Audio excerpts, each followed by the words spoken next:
के पास दो लड़कियां आती है और उसे सीट एक्सचेंज करने के लिए कहती है। एलेक्स अपने दोस्त के पास चला जाता है। वो देखता है कि वहां पर ट्रे का लॉक टूटा हुआ है। एलेक्स बहुत ज्यादा घबराया हुआ होता है। वो फ्लाइट से उतरना चाहता है पर अब बहुत देर हो चुकी है क्योंकि अब फ्लाइट टेक ऑफ होने वाली है और जल्दी फ्लाइट टेक ऑफ हो जाती है। फ्लाइट में जितने भी पैसेंजर्स होते हैं वो सब के सब बहुत खुश होते हैं और तभी फ्लाइट में कुछ टेक्निकल एरर आ जाता है जिस वजह से पूरी की पूरी फ्लाइट वाइब्रेट होने लगती है। यहाँ पर एक ब्लास्ट भी होता है, कई लोग बाहर गिर जाते हैं और आग लगने की वजह से उस आग की चपेट में एलेक्स भी आ जाता है। पर तभी उसकी आंख खुल जाती है और वो देखता है कि जिन लड़कियों को उसने सपने में देखा था जो उससे सीट एक्सचेंज करने के लिए कह रही थी वो सच में उसके सामने है। जिसके बाद वो घबरा कर अपने दोस्त के पास चला जाता है और ट्रे के लॉक को चेक करता है और सच में टूटा हुआ होता है जैसा कि उसने सपने में देखा था। और अब वो सबको बताने लगता है कि कैसे प्लेन क्रैश होने वाला है पर कोई उसकी बात पर विश्वास नहीं करता। इसी फ्लाइट में उसका क्लासमेट कार्टर भी होता है, वो उसका विरोध करता है। इन दोनों की लड़ाई हो जाती है जिसके बाद एलेक्स और उसके सभी साथियों को इस प्लेन से उतार दिया जाता है। से सब उससे बहुत नाराज होते हैं और तभी बाहर एक ब्लास्ट होता है। दरअसल प्लेन टेक ऑफ करते ही ब्लास्ट हो जाता है। ये देखकर उसके सभी साथी हैरान हो जाते हैं और अब यहाँ पर दो डिटेक्टिव आते हैं जिनको एलेक्स के ऊपर शक है क्योंकि पहले उसने प्रेडिक्शन कर दी थी कि प्लेन टेक ऑफ होते ही ब्लास्ट हो जाएगा।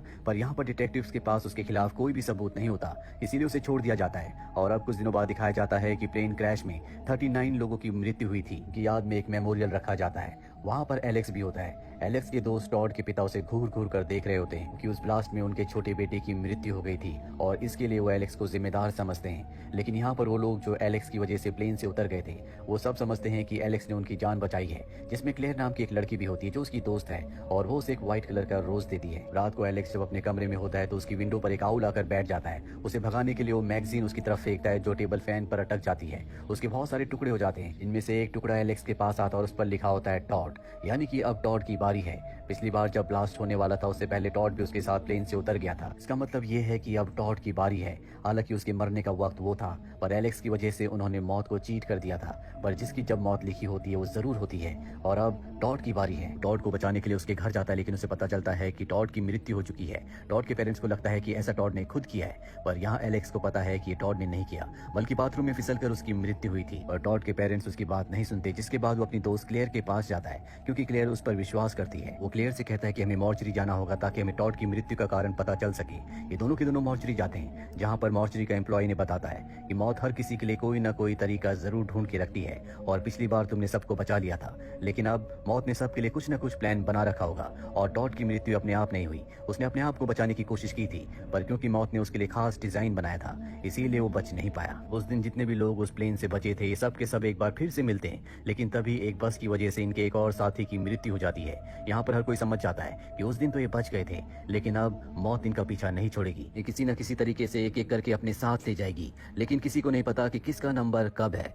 एलेक्स प्लेन की सिटिंग अरेंजमेंट को देखता है। जिस प्लेन में ब्लास्ट हुआ था उसे पता चलता है कि ब्लास्ट में सबसे पहले टॉड को मारा जाना था, जिसके बाद उस लड़के को जिसका एक्सीडेंट हो चुका है। तीसरे नंबर पर इनके टीचर की बारी थी जो अब भी जिंदा है, इसीलिए एलेक्स अपने टीचर के घर जाता है। उसकी टीचर उसे देख लेती है। उसकी टीचर को उस पर शक होता है क्योंकि जहाँ जहाँ एलेक्स होता है वहाँ पर मौत होती है, इसीलिए डिटेक्टिव्स को कॉल कर देती है। जिसके बाद डिटेक्टिव्स वहाँ पर आते हैं और एलेक्स को पकड़कर अपने साथ ले जाते हैं। वो उससे पूछताछ करते हैं। एलेक्स सब कुछ बता देता है कि किस तरह से मौत एक एक करके सबको मारने वाली है पर उसकी बातों पर कोई विश्वास नहीं करता। अब क्योंकि एलेक्स के खिलाफ कोई भी बड़ा सबूत नहीं है कि उसी ने अब तक सभी लोगों को मारा है, इसीलिए उसे एक बार फिर से छोड़ना पड़ता है। वहीं एलेक्स की टीचर को दिखाया जाता है जो कोई ड्रिंक पी रही होती है और उसका कप लीक हो जाता है। पानी कंप्यूटर के ऊपर गिरता है जिससे कंप्यूटर में ब्लास्ट हो जाता है जिससे वो बहुत बुरी तरह से जख्मी हो जाती है। एलेक्स भी वहाँ पर पहुंच जाता है, देखता है कि उसकी टीचर जख्मी है। वो उनकी मदद करने की कोशिश करता है। चारों तरफ आग लगी होती है और तभी ऊपर से कुछ सामान गिर रहा होता है। एलेक्स उस सामान को रोकने की कोशिश करने के लिए ऊपर जाता है। इसके बाद उसकी टीचर के पास एक और ब्लास्ट होता है और इससे उसकी टीचर की मृत्यु हो जाती है। यहाँ पर जिस नाइफ से उसकी टीचर जख्मी हुई थी अब वो एलेक्स के हाथ में है। वो समझ जाता है कि वो बहुत बड़ी मुसीबत में फंस चुका है। अब डिटेक्टिव्स के पास उसके खिलाफ सबूत है। यहाँ पर अब भी आग लगी होती है, गैस सिलेंडर ऑन होता है, इसीलिए वो घर के बाहर की तरफ भागता है और तभी ब्लास्ट हो जाता है। उसे घर से भागते हुए उसी का एक दोस्त देख लेता है जिसकी उसने जान बचाई थी, जो कि एक सर्वाइवर है। वो डिटेक्टिव्स को सब कुछ बता देता है कि कैसे उसने टीचर के घर से एलेक्स को बाहर भागते हुए देखा जिसके बाद अंदर ब्लास्ट हो गया और टीचर की मौत भी हो गई।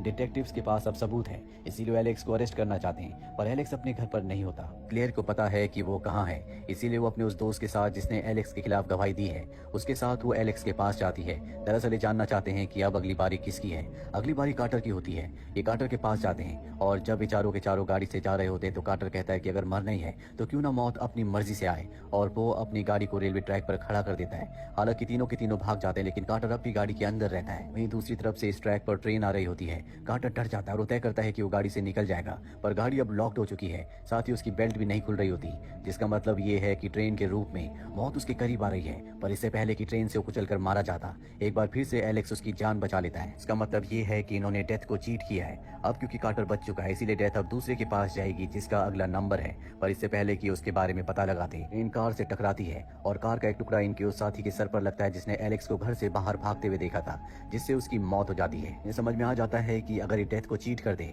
तो डेथ इन्हें स्किप करके अगले पर चली जाती है। और अब उस दिन जितने भी लोग बचे थे उनमें से अब सिर्फ 3 ही बचे हैं, जिनमें एक कार्टर, क्लेयर और एलेक्स है। क्योंकि अब कार्टर की मौत स्किप हो चुकी है, वो अब सिर्फ 2 बचे हैं, यानी कि एलेक्स और क्लेयर। एलेक्स कहता है कि अब मेरी बारी है, इसीलिए वो अपने आप को क्लेयर के केबिन के अंदर बंद कर लेता है। वो डोर्स पर टेप भी लगा देता है। अंदर बंद होने के बाद एक बार फिर से प्लेन में वो सिटिंग पोजीशन को रिकॉल करता है, जिससे उसे पता चलता है कि ये उसकी बारी नहीं बल्कि ये क्लेयर की बारी है। वहीं क्लेयर को दिखाया जाता है जिसे एलेक्स की बहुत ज्यादा चिंता होती है, इसीलिए वो डिटेक्टिव्स के पास जाती है और एलेक्स का एड्रेस बता देती है ताकि डिटेक्टिव्स उसे अरेस्ट कर ले और उसकी जान बच जाए, वो उनके साथ सुरक्षित रहे। पर जब डिटेक्टिव उस जगह पहुंचते हैं जहां पर एलेक्स होता है, तो वो उनसे भाग जाता है क्योंकि उसे पता है कि वो जाकर भी उसकी मदद नहीं कर सकते। वहीं क्लेयर को दिखाया जाता है जब वो अपने घर में होती है तो बाहर एक इलेक्ट्रिक वायर टूट जाती है जहां पर उसका डॉग भी होता है। वो अपने डॉग को बचाने के लिए जाती है, पर इलेक्ट्रिक वायर का एक हिस्सा पानी में यानी कि पूल में गिर जाता है। क्लेयर किसी तरह से अपने आप को बचाते हुए गैराज में अपनी गाड़ी के अंदर बैठ जाती है, पर तभी इलेक्ट्रिक वायर का दूसरा हिस्सा उसकी गाड़ी के ऊपर आ जाता है। दरअसल डेथ ने उसके लिए यही मौत चुनी है। वहां पर कार के चारों तरफ ऑयल भी गिर जाता है, लेकिन अब इससे पहले कि उसकी गाड़ी में आग लगती, वहां पर एलेक्स पहुंच जाता है जो वायर को हटा देता है। क्लेयर भी बाहर आ जाती है और तभी गाड़ी में ब्लास्ट हो जाता है। इससे एलेक्स बहुत दूर जाकर गिरता है, पर उसने क्लेयर की जान बचा ली। अब हमें 6 महीने आगे का वक्त दिखाया जाता है। यहाँ पर एलेक्स, कार्टर और क्लेयर ये तीनों के तीनों प्लेन से कहीं जा रहे होते हैं। दरअसल एलेक्स भी उस दिन बच गया था। इन्होंने मौत को यानी कि डेथ को चीट कर लिया है। एलेक्स को पूरा विश्वास है कि क्लेयर और कार्टर को बचाकर उसने डेथ को चीट किया था, पर उसकी बारी अभी नहीं आई, किसी ने उसे बचाया नहीं है, यानी कि कभी भी उसकी बारी आ सकती है। और तभी वहां पर कुछ लोग आते हैं जो उसी गाने को प्ले करते हैं जो एलेक्स ने उस दिन एयरपोर्ट पर सुना था। एलेक्स को विश्वास हो जाता है कि डेथ उसके आसपास है, वो घबरा जाता है, वो यहाँ से जाने लगता है। और जब वो सड़क पर पहुंचता है तभी क्लेयर उसे पीछे से आवाज लगाती है जिससे वो रुक जाता है। ठीक उसी वक्त उसके पास से एक बस गुजरती है, यानी कि उसका एक्सीडेंट होने से बच गया, पर वो बस एक पोल से टकराती है और ऊपर से एक बहुत बड़ा इलेक्ट्रिक बोर्ड उसके ऊपर गिरने वाला होता है कि कार्टर उसे बचा लेता है। इसका मतलब ये है कि इन्होंने एक बार फिर से डेथ को चीट किया है। अब क्योंकि एलेक्स का नंबर जा चुका है, इसके बाद एक बार फिर से कार्टर का नंबर है और तभी हम देखते हैं कि उस इलेक्ट्रिक बोर्ड का बहुत बड़ा हिस्सा कार्टर के पीछे जो उसी की तरफ आ रहा है। इस कहानी के आगे के पार्ट के लिंक नीचे डिस्क्रिप्शन में दिए हैं, आप उन पार्ट्स को भी जरूर देखें। उम्मीद करते हैं कि ये कहानी आपको पसंद आई हो।